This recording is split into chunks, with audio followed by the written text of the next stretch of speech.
Today is Monday, May 13th, 2019. I'd like to call the Charles City Community School District Board of Education regular meeting to order with roll call vote, please. Newcomer. Here. Walker. Here. Kelly. Here. Bernie absent. Knapp. Here. Silky. Here. Reading of the district mission, vision statement, and core values by Director Mack. Our mission is to engage, inspire, and empower students and staff in order to maximize learning. Our district core values are best for all kids, family, committed leaders, passionate, and human. Is there any revisions to the agenda? There's not, other than if you'd like to move the board recognition later in the agenda for Director Fleming. Let's do that. So I will look for a motion on the agenda as amended. I'll make a motion to approve the agenda. I have a motion and a second to approve the amended agenda. All those in favor say aye. Aye. All those opposed? Motion carries.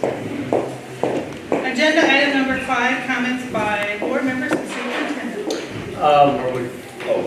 Excuse me, let's see right over there. Thank you. I'd like to welcome visitors and offer public comment. If you look towards our agenda, you see our rules for public comment. You'd ask to step to the mic, state your name. Speak to any items that are not listed on the agenda tonight. Anyone is interested, stepping to the mic, you do so now. Thank you. Now we'll move on to agenda item number 5. Comments by board members and superintendent. Board goal, superintendent goal 1, professional learning. I want to thank all the board members, community members, staff members that have been participating in the Next 20 project. We understand it's a huge time commitment and been very appreciative of all the people putting in the time for us to, do a strategic planning and really have a big investment of time and money towards that. And coming in for 2 hours once a month and doing some homework on the side. And we've been working through what's called Portrait Graduate to figure out our professional competencies. Been excited, been going back and giving feedback on how things are going. Talked to several staff members and been very appreciative of it. Had one staff member in high school state that, it's the first time in his career that he's had a really long, in-depth conversation about strategic focus and what our kids need. And got some of that feedback from our senior leaders. We talked to high school principal today. And then got a cold email about a week ago from one of the participants, a local business owner, and just said he really appreciated the opportunity to have a long, in-depth conversation about the purpose of schooling. So I hope that's good feedback, and as we keep doing the work, because that's heavy, hard lifting, and I appreciate everybody's time. Board superintendent goal 2, culture and climate. We are getting our culture and climate. The final administration of the culture and climate survey will be administered the last week of school. We just did a formative assessment about a month ago, and we're continuing. Every time the campus senior leadership gets that information, they continue to make adjustments with their team leaders to improve culture and climate. And I'm happy to say we'll get the last one done, and then the final one will be reported out to the school board publicly. And so that will be our summative assessment. It's teacher appreciation week last week, and we do something a little unique. We consider any adult that works with students, that works with kids, whether that's working on the lunch line, or mowing grass, or being a custodian, bus driver, or working in the classroom, you are a teacher. All adults that work with kids are teachers. So our teacher appreciation gift from the senior leadership team was we rented out the Charles Theater a week ago Saturday and invited any staff member and their family to come up and see Shazam. So I think we had about 50 people come. Was happy because it was really nice out that day, so understood. But we had one of our staff members show up with her husband, and they just come on a fresh ride off riding a Harley, so I appreciated her coming to the movie. And so our senior leadership team actually handed out the popcorn and did all that. And also, just keep in mind, there's a lot of stuff going on. 2 band concerts tonight. I just came from a tennis meet. We had several people make state track, and we hosted districts here. Went down and got to see soccer on Friday night, so a lot of great things happening across the district. And finally, board superintendent goal 3, facilities infrastructure. Still doing a lot of internal strategic planning, having a lot of great conversations. One of our goals, I know I'm working with Director Forsyth on activities, having one-on-one conversations with all of our activity sponsors and coaches to talk about what are some facilities needs in that area. Then also have to say, Jerry Mitchell, Director Mitchell of Operations, is really, they're going hard getting the mowing done, getting things spruced up, cleaned up from the long winter. So just wanted to give another shout out to them and all the work that they do. So that's what's going on in the district. Board members? I had an opportunity to go with the kindergarten class this week to the dairy farm outside of Fredericksburg that they do every year. And Mrs. Johnson was on a different bus than I was, but we got to take, I don't know, 40, 50 kids. How many were there? Altogether, there was 100. Oh, I was way off. Yeah, no, not on your bus, there was about that much, yeah. Around there. Yep, all, the entire kindergarten has to go. Good thing I wasn't in charge of anybody. It was really exciting. It was unfortunately a terribly rainy day, and the roads were the gravel roads we took were very wet and mushy, and the bus drivers did a fantastic job of keeping us on the road, no problems in the ditch or anything. It was really fun to see the kids get excited about the llama and the pigs and the baby cows and all the exciting things they got to see. And then, the highlight was getting to eat some frozen yogurt at the end. Just a fantastic trip. Everybody did a great job, and it was just really, really well done. So thank you for that. That was fun. Anyone else? I want to give a shout out to boys and girls track. We have 22 student athletes participating in 14 events later in the week with 8 alternates going. So I think that program will represent our district well at state. Additional comments? I had the great opportunity to offer 2 paint classes at Lincoln to the 4th graders on Friday. That was a lot of fun. Thank you for the invite, for the opportunity to paint. Children paint fearlessly. I could teach my adult class people a lot. I also got to spend this morning a few hours. I spent at Mrs. DeLapp's 2nd grade class at Washington. Got into the Washington, what do I want to call it? I was trying to figure out what to call that. The Washington Wave, how you do the traffic flow. I thought it was great. It was, I got it. And that was actually the first time that I had drove it. So when I went in as people were dropping their children off, so I think I did wait. The other thing that I thought was great, the music. Who's ever a little Bluetooth player that is out there and the music, what a difference. And I had 2 parents as I was walking, I make a comment about the music being played. There is something about music that makes your day when you walk in. Of course, the sun was shining, all knew it was going to get about 68 degrees today, so that helped a little bit, but it was a great day to be a Comet. Right, we moved, I think we'll just keep agenda item number 6 towards the end, even though it's easier. Let's move on to agenda item number 7. And I would ask my fellow board members, if you look at this, what I would like to do is have each of us read a sentence, and I would like to start with board member Toole. If you would read the first one, and if we would just each go down and write and read one of those sentences, since it is appreciation from the entire board. Whereas teachers mold future citizens through guidance and education, and Whereas teachers encounter students of widely different backgrounds, and whereas our country's future depends upon providing quality education to all students, and whereas teachers spend countless hours preparing lessons, evaluating progress, counseling and coaching students, and performing community services, and Whereas our community recognizes and supports its teachers in educating the children of this community. Now, therefore, be it resolved, the Charles City Community School District Board of Board of Directors proclaims May 2019 to be Teacher Appreciation Month, and be it further resolved that the Charles City Community School District Board of Directors strongly encourages all members of our community to join with us in personally expressing appreciation to our teachers for their dedication and devotion to their work. Bravo. Thank you.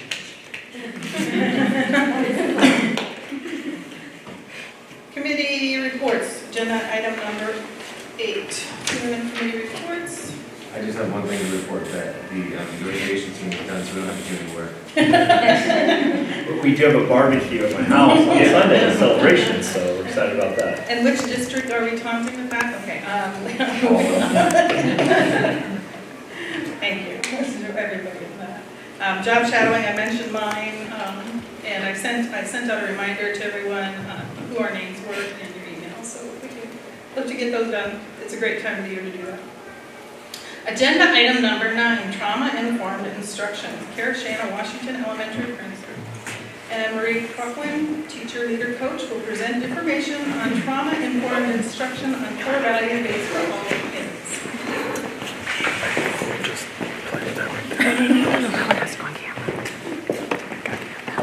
So only if you breathe right.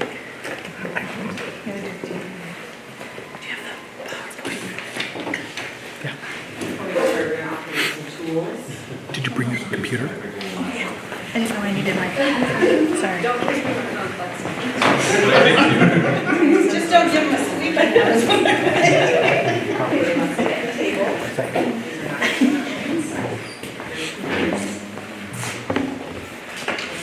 Ready? Oh, no, right.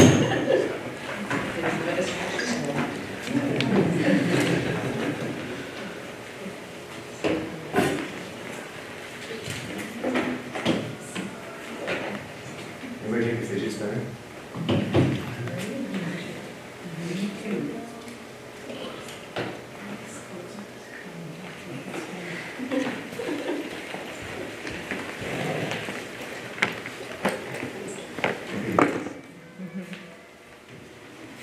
Great, thank you. We also have with us Callie Johnson, who is a kindergarten teacher, and then also Clarissa Matthews, second grade teacher.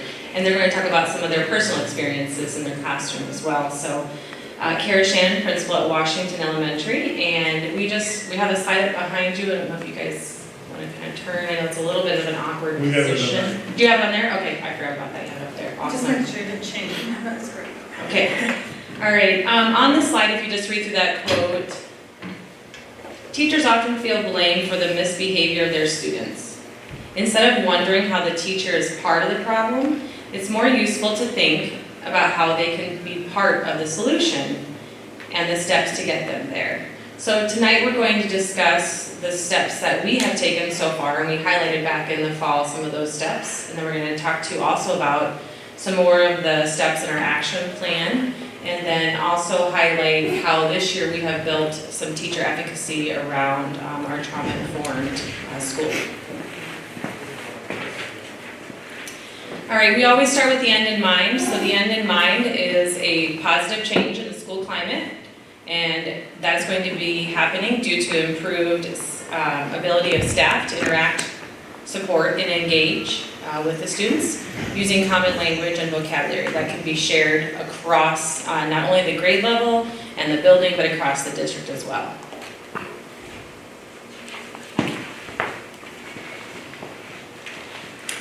This is a current reality slide. We just did some snapshots of some pieces. There are more pieces to this, but these are the bigger pieces that we felt were essential to highlight.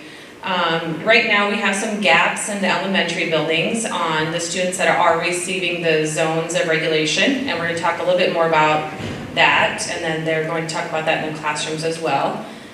We have limited secondary staff that have been exposed to the zones language. We do have a little brief comment from Phoebe Pittman, who has done some implementation of the zones of regulation in her classroom with 6th graders, so we'll share that, but it is limited at the secondary level. A few other ones to highlight is every room in the elementary building has a reset spot, which we are super thankful to, help me with Our loving children. Our loving children, thank you. Amy Joslin, and she is a student at Washington, and she's part of Our Loving Children, and they donated these tools that you see in front of you to every classroom. So every classroom at Washington and Lincoln have those, and then our PTO also purchased we call them egg chairs. If you've seen them, they're like white little dome chairs, and then they have the little, I guess I call it like a blind or a curtain that can pull over and allow the child to be regulated within that reset spot. So we're very thankful for those donations. But not every building has a reset spot. I know some people in the secondary level are working on some of that, and I know, what's the language that they use? Reboot, a reboot spot instead of a reset, so. All the buildings have an intervention room, but the purpose of those rooms is not consistent yet. And then CPI, who Marie's our trainer, is provided when requested, but it's not as consistent as necessary. And then also positive notes are being done inconsistently. They are being tracked at the elementary buildings, but not, and the middle school, not quite yet at the high school. So we just have a little bit of inconsistencies with our current reality, and of course that's why we're here to improve those. Yep. Need to click. All right, we have some really highly passionate and committed leaders in our buildings. We want to update you on our Help for Billy book study. We have 56 staff members that are taking the Help for Billy for credit. So they have to put in 15 hours, sorry.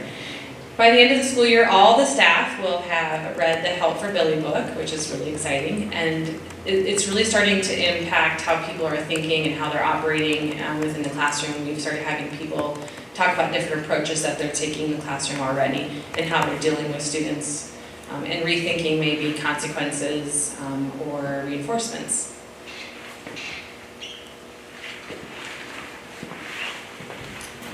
All right, student regulation, keep calm and teach. Part of our core values and commitments.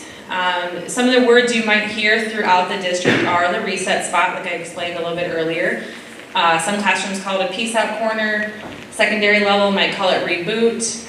Again, Our Loving Children donated those reset spot tools that you're using at your table, and then the PTO donated the egg chairs. And they also donated the cushions as well. Some teachers just chose for the age level and spaces that might be more appropriate for their students. Maybe they don't want to be in an egg chair and they just wanted a cushion, so they chose those as well.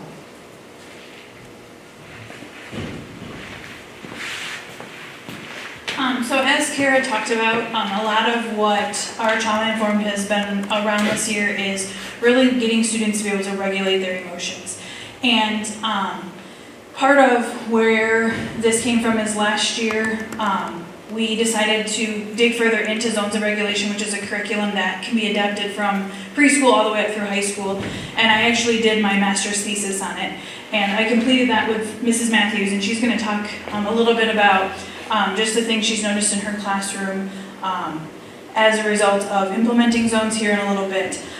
One of the things that I found with my study was, even though at the end there wasn't a statistical significance in the end scores, the students who participated in the Zones of Regulation increased their score on the SABRS, which is the screener we use, anywhere from 2 to almost 10 times more than the students who did not receive the instruction. And so what we were finding is that students are better able to explain their emotions and talk through and work through and use tools to get themselves to a regulated place. And when we're regulated, we're more able to learn. And so when we started the study, we had 13 students who were at risk in one category, and at the end of the study, there were 8. In the group that did not receive the instruction, there were 12 when they started, and at the end of the study, there were still 12 who were at risk. And so there was a lot of promising information that I was able to glean from the study, and looking to continue to implement further and find ways to support teachers through that implementation next year. I have started this year I'm working with several teachers right now who wanted to implement it still here at the end of the year, just to kind of give it a try, get their feet wet with it, so that next year they're ready to dive in full-fledged. And I've been co-teaching with several teachers. I've done co-teaching in 1st grade, 2nd grade, doing 3rd grade right now, and I've done 4th grade, and then 6th grade. And so really just coming alongside teachers, and what we have found is that it's not only helping the kids regulate, but it's helping us as adults regulate too, because we start to think about the things that cause us to move into the yellow zone, or the things that we need to be able to get ourselves back to a place where we're regulated. And so I'm gonna read Mrs. Pittman's blurb. She wasn't able to come tonight, but I asked her if she could just speak to why is this important and what were some changes she noticed in her classroom, and then Ms. J and Ms. Matthews are gonna do the same. So Mrs. Pittman said, "Early in the year, as I considered what we were learning from Help for Billy, it became apparent that if I could help kids learn self-regulation skills, then any time lost in my class would be worth it in the long run. I heard Scotty talk about zones of regulation, so I approached her about how to implement it in 6th grade. With the help of Scotty and Marie, we were able to give all 6th graders instruction of zones. I really liked that it provided the foundational and common language for students to discuss how they are feeling and how to handle those feelings. By talking about it outside of a typical counseling setting, I think and hope that students were able to see that appropriately handling our emotions is something that everyone can work on and isn't just for kids that see the counselor. I would really like to see a way to implement this with all teachers. It's very hard to have consistency when I'm just trying to fill in my team on what we've been doing in class, rather than have them go through the training with the kids. I believe that if we had been able to do the work together as an entire team to learn about zones and teach it to the students together, it could have had even a more powerful impact for the year. I fully intend to make sure next year that the 6th graders receive zones training, and I want to find a way to have at least one other team member help me so that we can have more team members familiar with zones.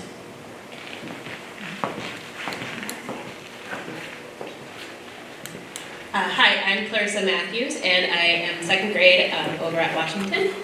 I think one of the most beneficial things for my classroom has been giving our students the words to discuss their feelings.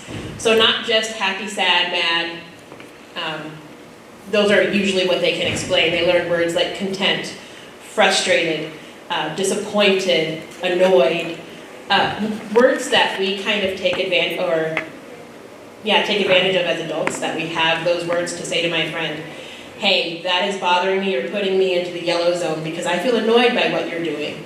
And the first time it happens that they say those words out of a 7 or 8-year-old's mouth, it's jolting, but giving them that power of being in control of themselves and their emotions is really, really helpful. A lot of zones, from what I have seen, is preventative, and it prevents them from getting to that point where they're out of control and they can't get themselves back into control. Because what we've learned from Help for Billy is once they've reached that point where they're so out of control, they're no longer logical. Anything you tell them or talk to them about is no longer relevant because they're in a different plane from where we are. Giving them the tools to keep them from getting there, I think, is super important. Also, I have just a livelier class, and being able to sit down and say, all right, let's do this calming technique. We're gonna do the breathing sequence. And they all sit down crisscross on the floor and do it, and all of a sudden you can just feel the classroom just kind of, all right, let's restart our day. Also, again, preventative measures. I have one little friend who comes in every day from second recess and sits down at his table for like 5 minutes, just sitting there, just getting himself back together, ready to join the class. And once he's back in the group, he's back in the group. I think those tools, have been really, really helpful for our students, and hope it goes district-wide because it really is powerful.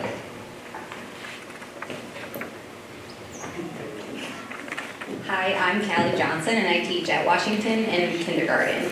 One thing that I really like about the zones is that for my age group, they get to visualize it. The colors and the different pictures that we allow for them to use, they actually get to understand, okay, I am scared right now, or I am sad right now. And my biggest thing that I think that is beneficial for our grade, is that they not only get to understand their emotion, but they also get to understand that it's okay. Like, it's okay that I feel sad right now, but I still need to do my job. I still need to get back to the green zone. Or it's okay that, this upset me, and I know if they can get in their head that they know what upset them, that to me is a success in kindergarten. For them to understand how they feel and why they feel that way is big. And then also just having all of the tools that we have. My egg chair, my kids love the egg chair because when they get upset, they don't want people to see them upset. Especially in kindergarten, they're just like, I want them to always know that I'm friendly and I'm in a good mood. And so I have one little kiddo that every single time he'll put it down and he sits in there he does 2 flips on the timer and he comes out and he's completely in control. And he's one that when he goes into the reset, it's not because of he's completely out of control or anything, he just knows, I need to go reset myself because I'm a little bit out of control right now. And one of my favorite examples is, So we taught the word elated in my classroom, and that was a big word for my kiddos. And we always talk about when they fall off the chair, that they're, you know, in the yellow zone or red zone, and they're out of control of their body. They didn't mean to fall out, but they did. And then it's so funny because it's kind of like, oh, red zone, green zone, I'm back in it, I'm okay, I'm ready to learn. You know, and to them, it's just more of a accepting way to have those emotions, and a way that they can verbalize it, because it's the same around our entire classroom. And the kids understand it when they're talking to each other, and I love the zones, hands down, so. So one of the things that we found, if you look at the graph, this is our office referrals, and we have this for both Lincoln and Washington, comparing last year's number of office referrals to this year's number of office referrals per month. And you'll notice the green bar is last year and the blue bar is this year. And one of the things that we can attribute, we think that one of the reasons that the data has decreased is because we are teaching students the skills. We are providing them opportunities to get themselves back to a regulated state, and they don't see it as misbehavior or that I'm doing something bad. It's just, you are where you are, and this is where you need to be, and how do we get there? And so that's Washington, and then if you want to go to the next one, that's Lincoln. So same story in both buildings. And so knowing that this is what happened when we implemented it, kind of, because we have not fully implemented it in every single classroom in both elementary buildings, we're really excited to see what next year brings when we have this language district-wide, and we're able to talk with kids about what their brains are doing and what their bodies are doing when they are dysregulated.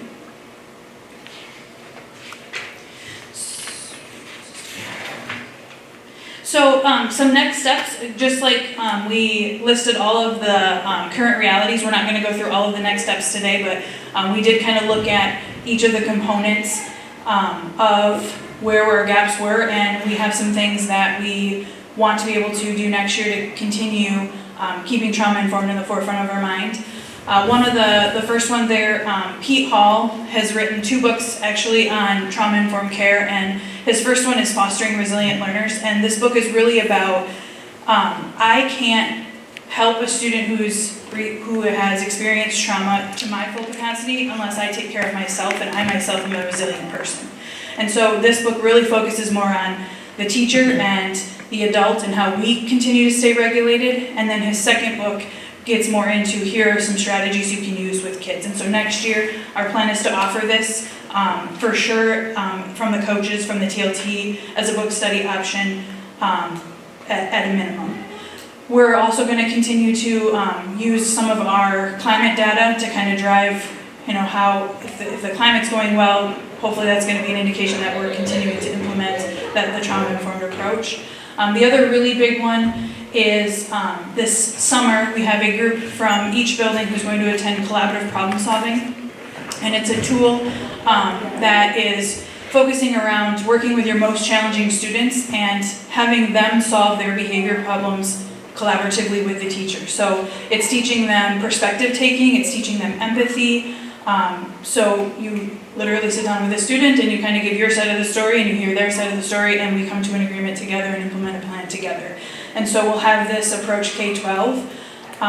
Many of us went to like the pre-training earlier this year and decided that this would be a great a tool to add to our tool belt that falls right aligned with the trauma-informed care.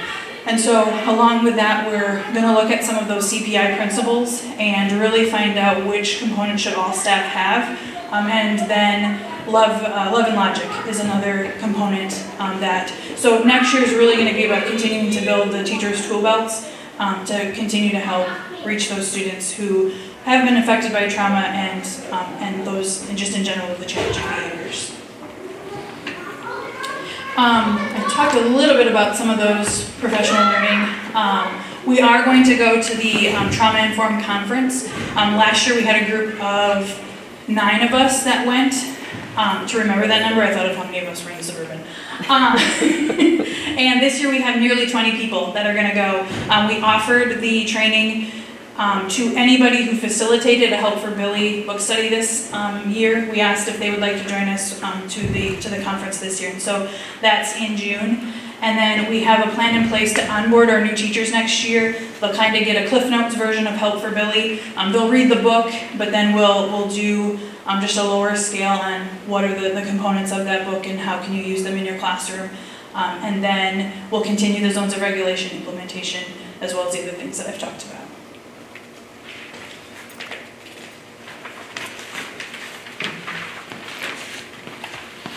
As we wrap up, we just want to recognize the staff, the task force members that are listed here, because these individuals, most of them are also our Help for Billy book study facilitators, and it takes a lot of courage for people to get up and facilitate conversations and lead PD with their colleagues. So we want to recognize them for doing that, as well as those that have presented and helped with this. And then also we have other senior leaders and admin that are on there and directors. So thank you for everybody that's been involved in this process. And we have lots of things that we've accomplished, but lots to do ahead of us too. So thank you for your support as well. Questions or? I have a couple. Looking at the slides that you showed us, in December, both of the schools, Washington and Lincoln, both have almost equal reports between 2 years. Do you see any trend that causes that? Holidays. Well, huh? Sometimes holidays, yes. Yeah, the holidays are a higher stress time. Whenever there's a break, sometimes you would think that it would happen only after the break, but students understand that there's going to be an extended time when they're not going to be part of that structure or relationship with these wonderful people. So they start to get a little anxious, and we see some of that. We do afterwards, we do a lot of reteaching of expectations and that, but yeah, it definitely is extended breaks. You can always just tell that when you have that break, that they just get a little bit nervous and they're like, oh, my consistency, my person that's always been there, and I have that relationship, and in the Help for Billy, how many months to build that relationship, and just that it's just very important to have that relationship, and then when they know that it's going to be away, sometimes behavior's backed up. When you're talking about that relationship that you built with them, do you see that anxious happen before they're going to leave or after they return? Before. Usually before. But to speak to that, I think that's one of the things next year that one of the things we want to do at the Tier 1 level for PBIS is get more into the specifics of problem solving, like at a monthly basis. So knowing that December is a month that we're going to, it might be, zones will have been taught in September. Maybe we need to really rehash what are the tools I can use when I'm anxious and nervous, and talk directly to that with the students and help them in the moment learn the skill. Because of what we're also finding is that a lot of our, the way that we used to teach social skills was kind of in a room, not in the classroom. And there are some recent studies come out that are showing that there's literally a different part of your brain that lights up when you learn it in this classroom and then you go to this classroom. And so the reason kids aren't generalizing is because they're not practicing it in the moment. And so the only way to get our students to start to see that this is a skill that they need to use in not just the environment where you learned it, but everywhere, is to be able to provide those opportunities for kids. Do you see this growing? You guys have kind of talked about this growing. Do you see that there is a specific age that this works really well for, and as we reach a certain age, it doesn't work as well for, or do you think it could be broadly applied across the district? Yeah, broadly applied. We actually have preschoolers that are using it as well. My daughter in her preschool classroom, she still comes home and says, Mom, I'm in the blue zone. So she uses it at home too. And then all the way up, it's probably more intended, originally written for upper, but it's really widespread. The curriculum is written. We adapted, especially preschool, first grade, kindergarten, adapted a whole lot of their lessons. Second grade was really the age where we could really kind of just do it as it was intended. And the curriculum has, for each lesson, there's a lesson for younger kids and there's a lesson for older kids, because it was written with the intention that you could use it preschool all the way through adult. And so one of the conversations that we started to have last month is how can we take what we know and make sure that this doesn't become an elementary intervention? Because it can seem childish in some of the things in the way that it's presented. But Jim Sporleader, the trauma-informed principal that has what we're using his as an implementation, he has a bullseye that he uses with his high school students that talks about their window of stress tolerance and how teaching students to know when they can regulate and when they can't, and then using those same tools. Maybe we don't call it lazy breathing. Maybe it's you're gonna take some deep breaths or whatever. But how can we teach the tools when they're younger and then show the students, even as a 36-year-old person, I use those tools on a daily basis. There are days where, I'm very open with my colleagues. I'm operating out of the yellow zone today. Like, that's just where I'm at. And so I think it's been great for us to be able to say that though to each other too, because you just know, okay, I'm going to approach that staff member differently today because I know where they're at. And so I think it's caused us to become more vulnerable with one another because we all know there's days we're just not regulating as well. So do you see that, kind of jumping back a little bit, when you talk to the children about when that separation is going to happen, that December, do you see that they're using some of those tools?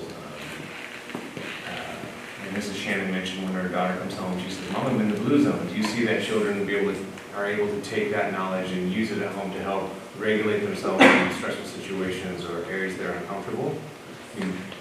I do know they do talk about it at home. We have several sets of siblings between Miss J's class and my class.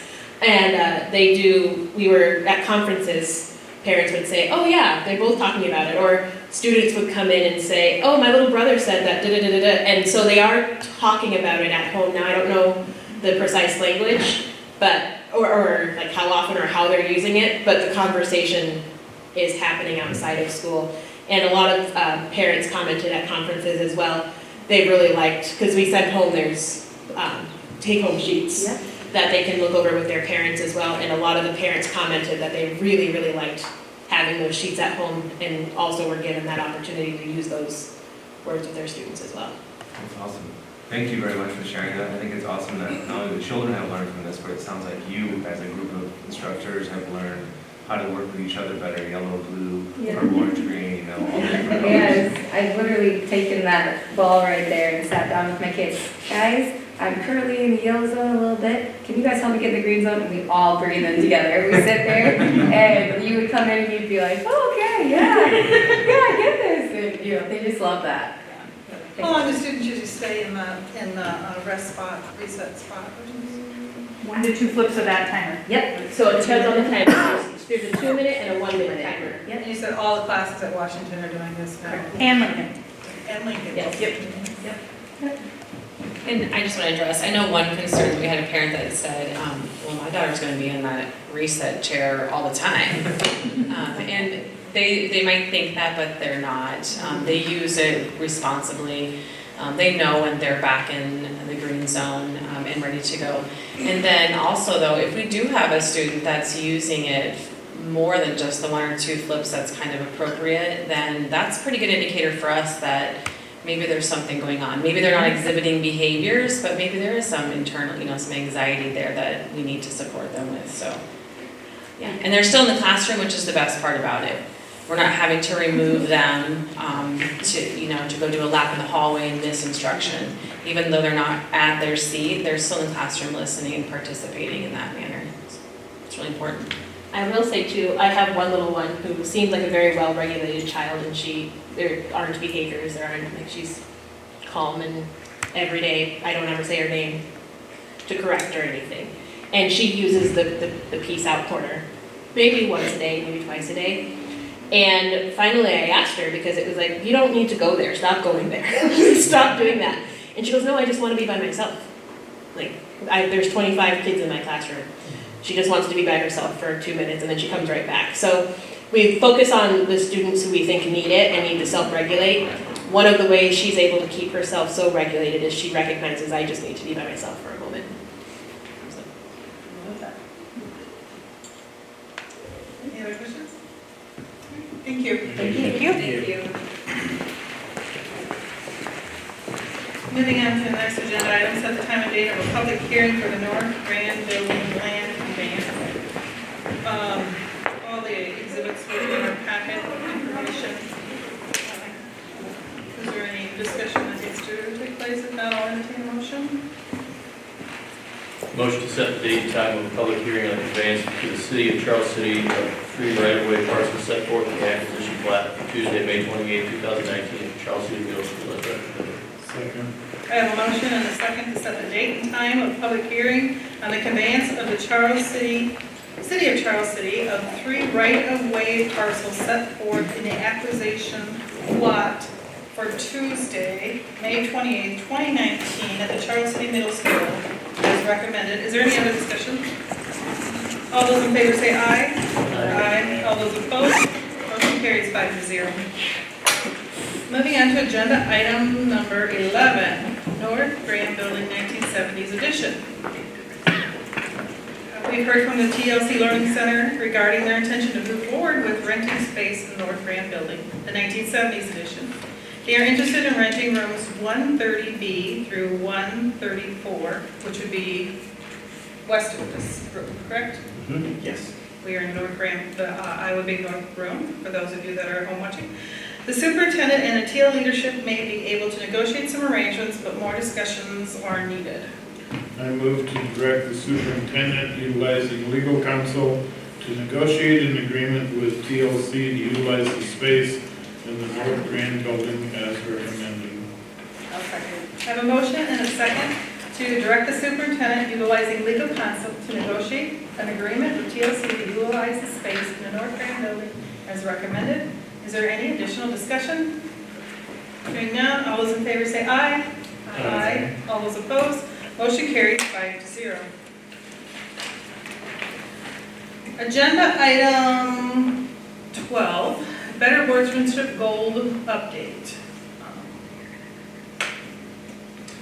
We just wanted to be a friendly reminder of keep working towards your better workmanship goal. We know it changed a little bit, that you all self-report your own hours and those types of things, and I know it catches up with me too, so I'm trying to stay up on the webinars and different things as well. Good news, there are new at the board tables, so they finally released those out, so you know those are worth 5 points. We'll put one on here soon, the next board meeting. That is a little bit longer, so they're active, so they're probably going to sell at half an hour. That's why I didn't put one on tonight.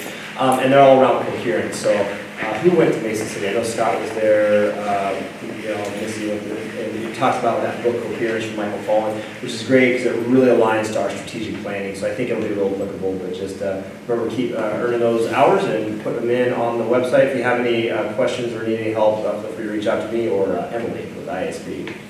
The deadline this year is September 30th. September 30th. Day sooner, isn't it? It's October 1st last year. How many credits are you hired? 125.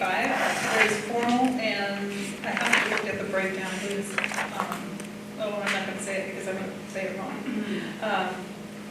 But I will speak to the self-reporting because I did actually contact Emily. I found it a little confusing because all last year's points are still on there. It's like, sweet, I'm there. But no, you have to kind of decipher through it and see because they're not just listed as, they're kind of intermingled. Also, just a reminder that all those webinars that are worth 5 points each are recorded and can be listened to. You download them or listen to them in your car or driving and that stuff. They're really informative. And we're trying to host one of the workshops here at Charles City. I've talked to Harry Hegenthal about that as well, so that'll probably be a little late. They usually do those, it's like October, I think is when they do that, but hopefully make it a little easier. We can just come here and be able to do it at Charles City. And I can work on, talk to Emily and ask her if she could just send us our totals, our standings as of right now, and then I'll email them out to everybody to keep everybody up to date on where we're at. Agenda item 13, professional services contract.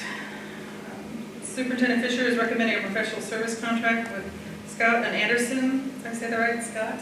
Scott and Anderson, architects, to be the lead designer for the athletic complex. Jerry Mitchell, facility director, is comfortable with Gary Anderson's work because he knows the district from other projects like inside and out and upside down. The high school site and his costs are reasonable. Any other discussion? This is different than the people that we have had working on initial designs over the last year and a half. Is that? They are, we were using Mid-America Turf out of Kansas City.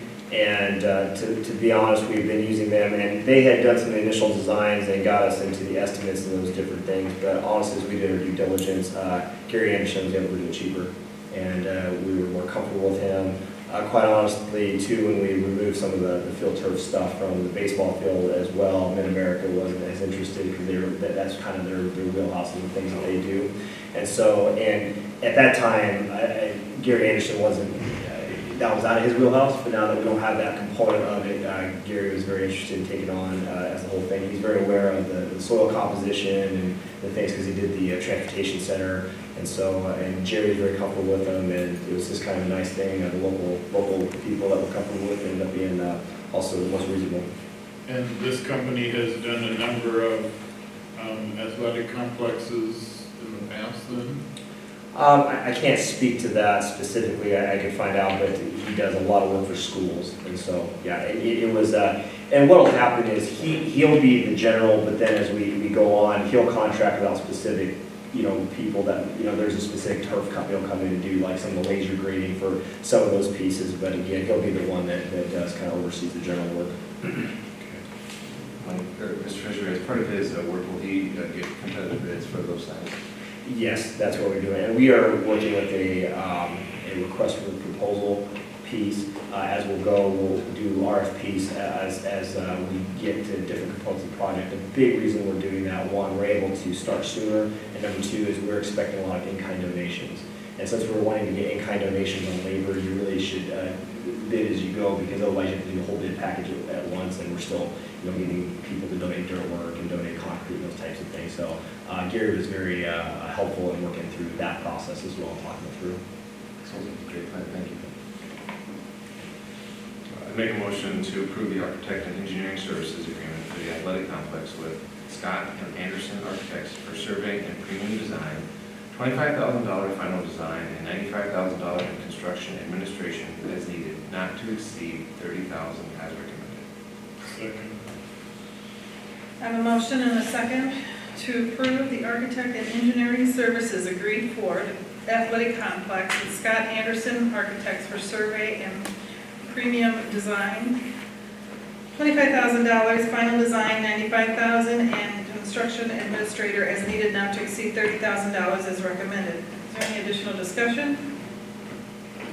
Hearing none, all those in favor say aye. Aye. All those opposed, motion carries 5-0. Honorary diploma, administrative procedure. Again, this information is in our packet. Is there any additional discussion? We're just really excited to be able to do this. This was an outstanding person in the community that had not completed high school as they joined the Army at the height of the Vietnam War, and then went on to lead a really productive life, went on, got his high school degree later on, and then has been a tremendous community resource for our town. And this was recommended by a couple of retired people in town, including a retired teacher. But I will tell you, part of the administrative procedure on this is that there was a vetting and a due diligence of this as well.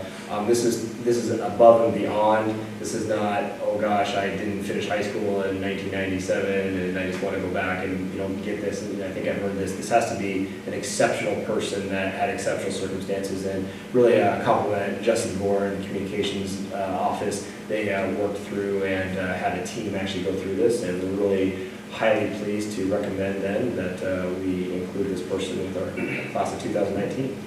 Excellent. I want to personally thank the members of the community who helped with this. I think this is a really deserving one, and Mr. Fisher and the team, they worked really hard on this, and they spent almost the last year going through and validating all of these things that have been requested and making sure that we have everything ready to go. So I think this particular individual will be really excited when he or she gets to work. Excellent. Motion to approve honorary diploma administrative procedures as presented. I'll second.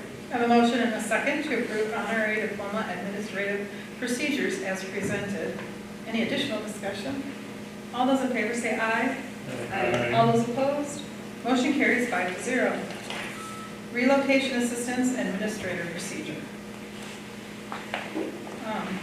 Would you just let us know something? Yeah, absolutely. We are proposing a new benefit that I think would be very beneficial for the district. It's something we actually have stolen from Des Moines Public, they're doing, so it's been legally vetted and these types of things we check with our legal counsel. We would, in some instances and cases, as recommended by the administration, so it wouldn't necessarily be everybody, but new certified employees, whether administrative or teachers, could be eligible up for $1,000 of reimbursable moving expenses as long as they move within the boundaries of the school district. And so we're trying to be the school of choice for families, and even as we make hires, we want to encourage people to move in the district, put their kids in the district, and be our core values committed leaders. And as we did the budgeting, it wasn't a huge cost by any means. And again, not everybody will take us up on this offer, but especially in high need areas, places that are harder to recruit, we thought this would be a good use of one-time expenses, and again, it's reimbursables. And there's timelines and procedures. I mean, they can't go 5 years later, things like that. And that's in your package. I think, Terry, correct me, it was 60 days. I think they have 60 days from date of hire.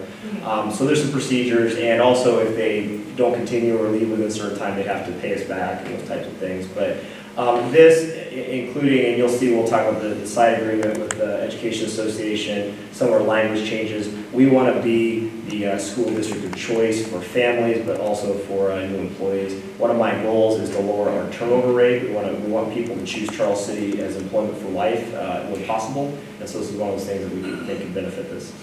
Excellent, thank you. And the maximum for relocation assistance in the procedure is $1,000? 1,000, yes, sir. So we're not, and if you were to move, it could cost anywhere from $5,000 to $10,000 or more, depending upon where you're moving from. So we're not looking at paying for them to move, we're looking at assisting them to move to within the district. Yep, absolutely. And Mr. Fisher, this is from today going forward. if This approved. would, yeah, this would be today going forward if approved, yes. I make a motion to approve the relocation assistance administration procedure as presented. Second. I have a motion and a second to approve the relocation assistance administrative procedures as presented. Is there any additional discussion or comments? All those in favor say aye. Aye. All those opposed? Motion carries 5-0. Agenda item CCCEA side agreement. Again, this information was in our packet, these exhibits. In discussion with with Terry O'Brien from the finance side, and also with the Certified Education Association, currently the master contract only allows new hires to bring in 7 years of experience on the salary schedule, and it's actually causing some issues for us.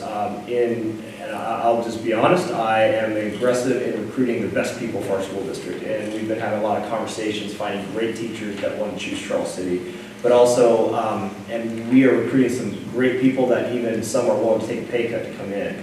But we also have to mitigate that. It gets to the point where the pay cut's so severe they can't quite make it happen. And so we didn't want that to be a detriment to us. In looking at some of the districts we're competing with, I won't call my name, but a couple districts to the south of us that we're highly competitive with, I looked at their master contracts and they're transferring in 10 years and 12 years respectively. Talking with Terry, because we have to keep a really close eye on finances, we felt comfortable recommending that we change the side agreement and then make our practice then to allow 10 years to transfer in. We thought that would be a good piece.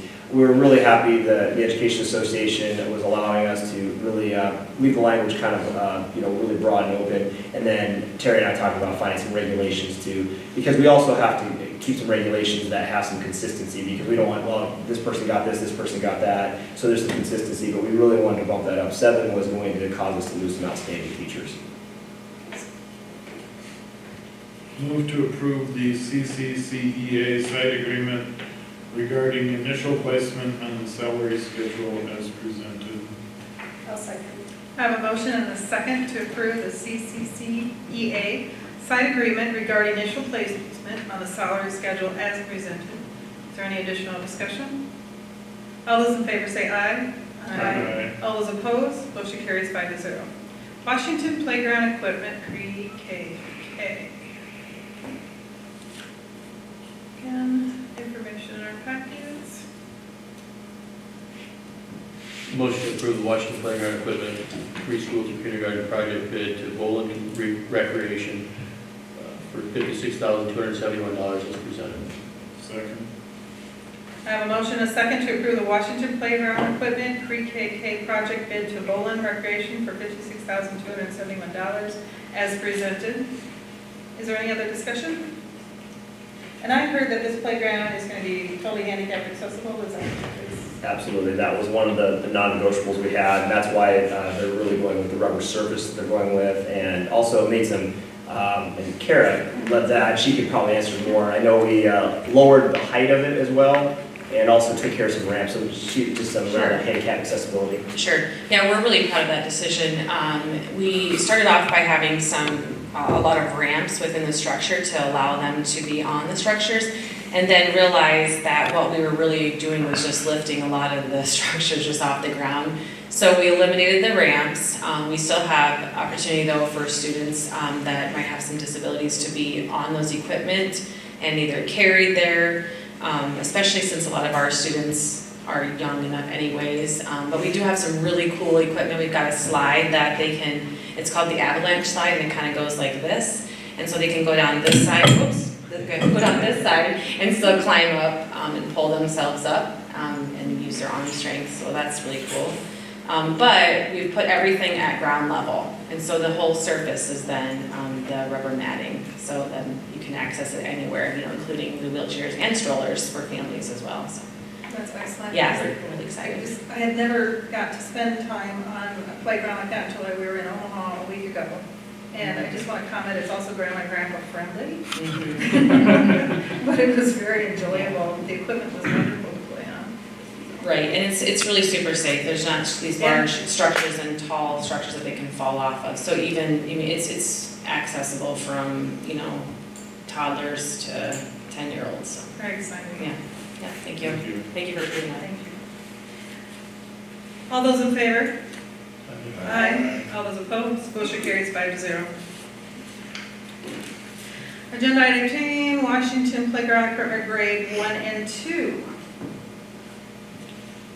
I'll make a motion to approve the Washington Playground Equipment Grades 1 and 2 project bid to Bolin Recreation for $118,729 as presented. I'll second. I have a motion and a second to approve the Washington Playground Equipment Grades 1 and 2 project bid to Bolin Recreation for $118,729 as presented. Is there any additional discussion? All those in favor say aye. Aye. All those opposed, motion carries 5-0. Financial report for April 2019. Mrs. Brown? The general fund revenue is 1.7% behind anticipated. The title reimbursement or the federal program reimbursement is still behind. So hopefully they'll catch up before year end. General fund expenses are at the estimate when you combine all categories.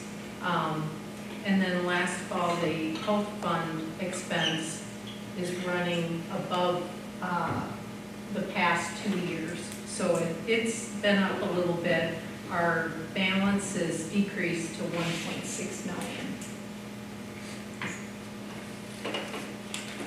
Motion to accept the April 2019 financial reports as presented. I'll second. I have a motion and a second to accept the April 2019 financial reports as presented. Is there any additional discussion? All those in favor say aye. Aye. All those opposed? Motion carries 5-0. Consent agenda. Do you want to do forward? We can do it now or, yeah, do it last. Let's do it last. Move to approve the consent agenda as presented. Second. I have a motion and a second to approve the consent agenda, which is very long, as presented. All those in favor say aye. Aye. All those opposed? Motion carries 5-0. And now we move to the agenda item that is going to be on. School Board Recognition Month, May 2019.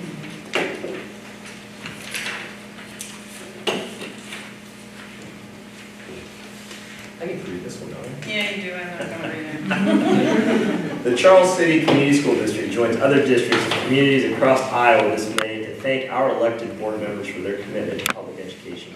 Iowa School Board Recognition Month honors Iowa's volunteer school board members and recognizes their providing leadership through responsibilities ranging from strong financial stewardship to enriching rich and diverse curriculum to make sure all students are prepared for a bright future when they graduate.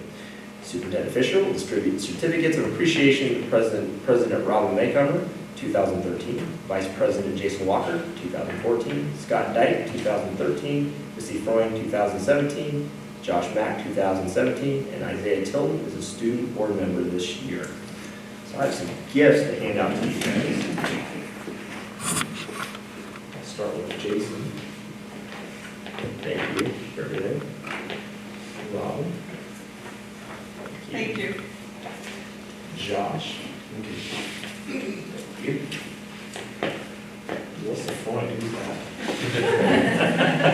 Thank you. Thank you. Now, I have something a little extra too. We asked some of our, just kind of randomly, some of us hand, not randomly, we had some of our kids make cards for y'all. So, that was the extra one. And we made a copy of that one from Washington, and you get the big ones from Lincoln. But seriously, thank you for everything. We know it's a full-time volunteer job, and we appreciate everything.